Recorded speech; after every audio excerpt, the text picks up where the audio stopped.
Hello friends, welcome YouTube channel में आप सबका स्वागत है। फिर से मैं एक नई वीडियो के साथ आ चुके हैं, अपडेट वीडियो के साथ आ चुके हैं। आज की जो वीडियो होगी आपकी परमानेंट आपकी जो नर्सिंग ऑफिसर या स्टाफ नर्स की वैकेंसी है उसके बारे में यहाँ पर जो डिस्कस है वो आप सभी के साथ करने वाला हूँ। यानी कि परमानेंट स्टाफ नर्स की वैकेंसीज के बारे में आपको यहाँ पर जो कम्प्लीटली अपडेट है वो प्रोवाइड करवाऊंगा। तो यहाँ पर वैकेंसी आपको देख लीजिएगा, Indira Gandhi centre of the atomic research की तरफ से जो वैकेंसी है वो आपको देखने को मिल जाएगी। गवर्नमेंट ऑफ द इंडिया की तरफ से वैकेंसी आपको प्रोवाइड की गई है। सबसे बड़ी इंपॉर्टेंट चीज़ ये रहेगी कि परमानेंट आपकी जो भर्ती है वो रहने वाली है। इसमें कोई भी आपकी कॉन्टैक्ट भर्ती नहीं रहेगी, ठीक है। इसमें देख लीजिएगा, इसका जो एडवर्टाइजमेंट नंबर है वो एडवर्टाइजमेंट नंबर भी यहाँ पर क्या कर दिया गया है, रिलीज़ कर दिया गया है। जिसके अंदर ओपनिंग आपकी जो डेट रहेगी वो रहेगी 1/6/2024 आपकी क्या रहेगी, ओपनिंग रहेगी। और क्लोजिंग डेट आपकी 30/6, ठीक है। यानी कि 30 जून तक आप क्या कर सकते हैं, इस वैकेंसीज को आप अप्लाई कर पाएंगे, क्योंकि 30 जून इसकी क्या रहने वाली है, लास्ट डेट आपकी देखने को मिल जाएगी, ठीक है। इसके अंदर देख लीजिएगा, पोस्ट एडवर्टाइज डायरेक्टली रिक्रूटमेंट के बारे में चर्चा करेंगे। यानी कि काफ़ी सारी जो भर्तियां हैं वो आपको यहाँ पर दी गई हैं, अलग अलग डिपार्टमेंट के अंदर आपको जो भर्ती प्रोवाइड की गई हैं। तो उन सभी भर्ती के बारे में कम्प्लीटली जो इन्फॉर्मेशन है वो आप सभी को देने वाला हूँ, कम्प्लीटली जानकारी आप सभी को यहाँ पर देने वाला हूँ। तो इसके अंदर देख लीजिए, ग्रुप ऑफ द पोस्ट के बारे में डिस्कस करेंगे, पोस्ट का कोड के बारे में डिस्कस करेंगे, नेम ऑफ द पोस्ट रहेगा, इसकी सैलरी का लेवल आपका क्या रहने वाला है, सैलरी आपको कितनी रहेगी और एज लिमिट आपको कितनी रहेगी।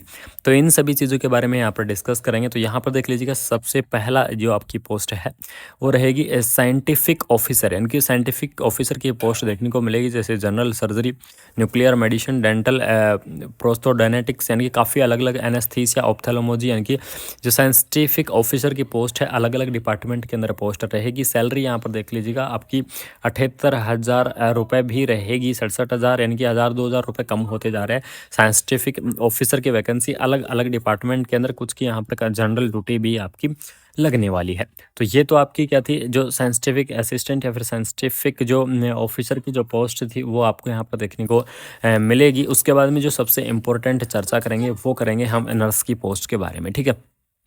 सबसे पहले हम नर्स की पोस्ट के बारे में यहाँ पर डिस्कस कर लेते हैं। तो देख लीजिएगा, नेम ऑफ द पोस्ट आपका रहेगा वो रहेगा नर्स, यानी कि स्टाफ नर्स की आपकी जो पोस्ट है वो देखने को मिल जाएगी। लेवल की सैलरी की अगर मैं बात करूँ तो लेवल 7 के हिसाब से सैलरी रहेगी, यानी कि 44,900 रुपये इसका क्या रहेगा, आपका बेसिक रहने वाला है। यानी कि 44,900 रुपये बेसिक रहेगा। बाकी आपके HR TA DA अनाउंस वो सारी चीज़ें आपकी यहाँ पर क्या होने वाली है, जुड़ने वाली हैं। मैक्सिमम एज लिमिट के बारे में अगर मैं डिस्कस करूँ तो मैक्सिमम एज लिमिट क्या रहेगी, इसकी 30 ईयर आपको जो मैक्सिमम एज लिमिट है वो आपको यहाँ पर देखने को मिल जाएगी। उसके बाद में साइंटिफिक असिस्टेंट की पोस्ट पैथोलॉजी वगैरह इनके अंदर दी गई है। नेक्स्ट वैकेंसी आपको फार्मासिस्ट की भी आपको यहाँ पर प्रोवाइड की गई है। तो इसमें देख लीजिएगा, आपको स्टाफ नर्स की पोस्ट है, फार्मासिस्ट की भी आपको पोस्ट दी गई है। फार्मासिस्ट की सैलरी आपकी लेवल 5 के हिसाब से मिलेगी, यानी कि 29,000 के आसपास आपकी जो सैलरी है वो रहने वाली है। और इसके अंदर आपको एज लिमिट 25 रहेगी, यानी कि 25 ईयर आपको इसकी जो एज लिमिट है वो आपको यहाँ पर देखने को मिल जाएगी, ठीक है। तो ये तो आपकी जो स्टाफ नर्स और फार्मासिस्ट की पोस्ट के बारे में जानकारी थी। अब जो सबसे इम्पोर्टेंट बात करेंगे वो करेंगे इनकी क्वालिफ़िकेशन के बारे में। इनकी क्वालिफ़िकेशन के बारे में यहाँ पर ज़रूर से इन्फॉर्मेशन आपको दूंगा, कंप्लीटली इन्फॉर्मेशन प्रोवाइड करवाने वाला हूँ कि इस वैकेंसी की असेंशियल क्वालिफ़िकेशन क्या रहने वाली है, कौन कौन कैंडिडेट इस वैकेंसी को क्या कर सकते हैं, यहाँ पर आप अप्लाई कर सकते हैं। तो इसके अंदर सबसे पहले आपको अलग अलग जो वैकेंसियां हैं उनकी दी गई है। जो साइंटिफिक जो ऑफिसर की पोस्ट है इनके लिए सबसे इंपॉर्टेंट चीज़, आपके पास MBBS की डिग्री होना ज़रूरी है। MBBS वाले कैंडिडेट अप्लाई करेंगे। MDS वाले भी कैंडिडेट यहाँ पर डेंटल की वैकेंसी से रिलेटेड क्या कर सकते हैं, अप्लाई कर सकते हैं। उसमें आपको सभी की डिटेल प्रोवाइड की गई है, जनरल वैकेंसी सारी चीज़ों के बारे में आपको यहाँ पर जानकारी है वो आपको दी गई है। अब जो सबसे इम्पोर्टेंट वो करेंगे स्टाफ नर्स के एसेंशियल क्वालिफ़िकेशन के बारे में। मैं आपको यहाँ पर जो डिस्कस है वो आप सभी के साथ करने वाला हूँ कि इसकी आपकी जो NUR यानी कि जो नर्सिंग है, नर्सिंग की जो स्टाफ नर्स के लिए आपको क्या क्या यहाँ पर एसेंशियल क्वालिफ़िकेशन रहेगी। यहाँ पर देख लीजिएगा, BSc नर्सिंग कैंडिडेट वैकेंसी को अप्लाई कर पाएंगे। GNM वाले कैंडिडेट हैं वो भी इस वैकेंसी को अप्लाई कर पाएंगे। MSc नर्सिंग कैंडिडेट भी क्या कर सकते हैं, इस वैकेंसीज़ को आप यहाँ पर अप्लाई कर सकते हैं, ठीक है। तो इसमें जीएनएम, बीएससी, पोस्ट बीएससी सभी कैंडिडेट इस वैकेंसी को अप्लाई कर पाएंगे। 12th पास कैंडिडेट यहाँ पर स्टैंडर्ड है, साइंस के साथ 12th पास आपकी होनी चाहिए। उसके बाद में आप चाहे आपके पास डिप्लोमा हो या फिर आपके पास डिग्री हो, तो वो कैंडिडेट यहाँ पर इस वैकेंसी को अच्छे से अप्लाई कर सकते हैं। एज लिमिट की अगर मैं डिस्कस करूँ तो मिनिमम एज लिमिट आपको 18 ईयर रहेगी, मैक्सिमम एज लिमिट आपको यहाँ पर 30 ईयर देखने को मिल जाएगी। ठीक है, यानी कि मिनिमम 18 रहने वाली है और जो मैक्सिमम है वो आपको यहाँ पर 30 ईयर देखने को मिलेगी। साइंटिफिक असिस्टेंट, उसके बाद में सैलरी देख लीजिएगा 44,900 आपकी सैलरी रहने वाली है। ठीक है, क्लोजिंग डेट आपकी 30 जून रहेगी, यानी कि 30 जून तक आप इस वैकेंसीज़ को अप्लाई कर पाएंगे। उसके बाद में नेक्स्ट हम चर्चा कर लेते हैं कि फार्मेसीज़ के लिए मैं आपको बता दूं कि बी फार्मा या डी फार्मा वाले जो कैंडिडेट हैं वो इस वैकेंसीज़ को यहाँ पर अप्लाई कर सकते हैं। साइंस होनी चाहिए 12th पास के साथ, minimum age limit 18 year, maximum age limit 25 year. ठीक है, 29,000 आपकी जो वैकेंसी है रहने वाली है, सेंटर की वैकेंसी रहेगी।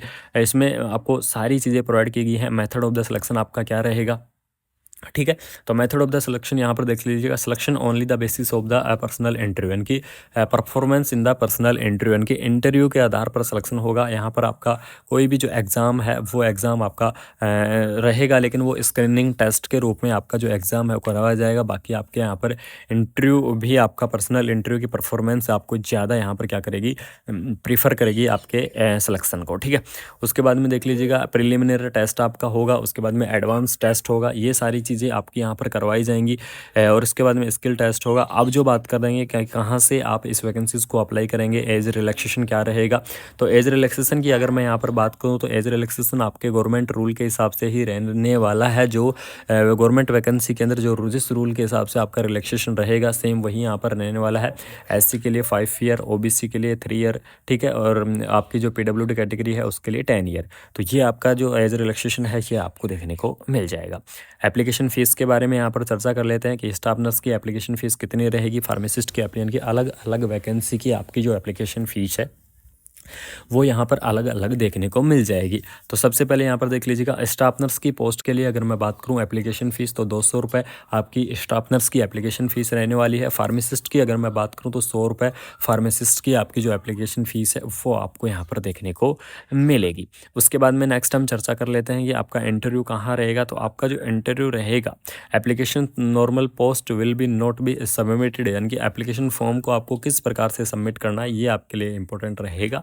तो यहाँ पर देख लीजिएगा, आपको इस एड्रेस के ऊपर आपको क्या करना है, अपना जो एप्लीकेशन फॉर्म है उसको आपको सबमिट करना है। एप्लीकेशन फॉर्म किस प्रकार से सबमिट करेंगे, यहाँ पर एक एनवलप लेना है, एक लिफाफा लेना है, उसमें एप्लीकेशन फॉर द पोस्ट यानी कि अपना जो सीवी है या रिज्यूम है वो इस लिफाफे के अंदर डालना है और उसके बाद में पोस्ट का नेम डालना है। उसके बाद में सेंड करना है hard copy of their application along with the documentary and education qualification, की इसमें आपको क्या होगा, एप्लीकेशन का फॉर्मेट आपको दिया गया है। ठीक है, उस एप्लीकेशन फॉर्मेट को डाउनलोड करना है, उसको फिलअप करना है। फिलअप करने के बाद में जो भी आपके सारे डॉक्यूमेंट्स हैं वो सारे डॉक्यूमेंट्स वहाँ पर अटैच करने हैं।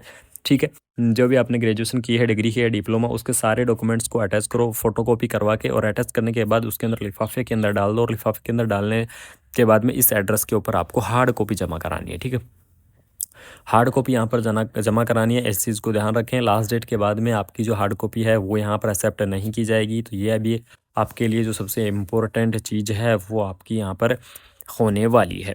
उसके बाद में एग्जामिनेशन के सेंटर भी आपको यहाँ पर दिए गए हैं कि एग्ज़ाम के सेंटर आपके कहाँ कहाँ रहेंगे। टोटल अगर मैं बात करूँ तो 25 आपके सेंटर रहने वाले हैं, यानी कि 25 सेंटर आपको देखने को मिलेंगे इसके के लिए, जिसके अंदर आपका जयपुर भी आपका सेंटर रहने वाला है। और किस प्रकार से अप्लाई करना है वो देख लीजिएगा।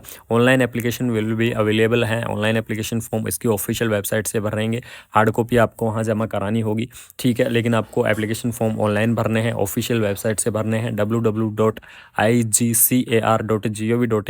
रिक्रूटमेंट पोर्टल के ऊपर जाकर आपको एप्लीकेशन फॉर्म को अप्लाई करना है। 1 जून से 30 जून तक इसके जो एप्लीकेशन फॉर्म है वो आपके भरे जाएंगे। ठीक है, तो ये थी सारी जानकारी। अगर फिर भी आप अगर कोई जानकारी लेना चाहते हैं तो नंबर दिए गए हैं, मेल दी गई है, आप यहाँ पर डिटेल आप पूछ सकते हैं, डिटेल आप ले सकते हैं। बाकी वैकेंसी के बारे में कम्प्लीटली इन्फॉर्मेशन तो मैं आपको यहाँ पर प्रोवाइड करवा चुका हूँ, एक एक चीज़ के बारे में कम्प्लीटली अपडेट मैं आपको यहाँ पर दे चुका हूँ।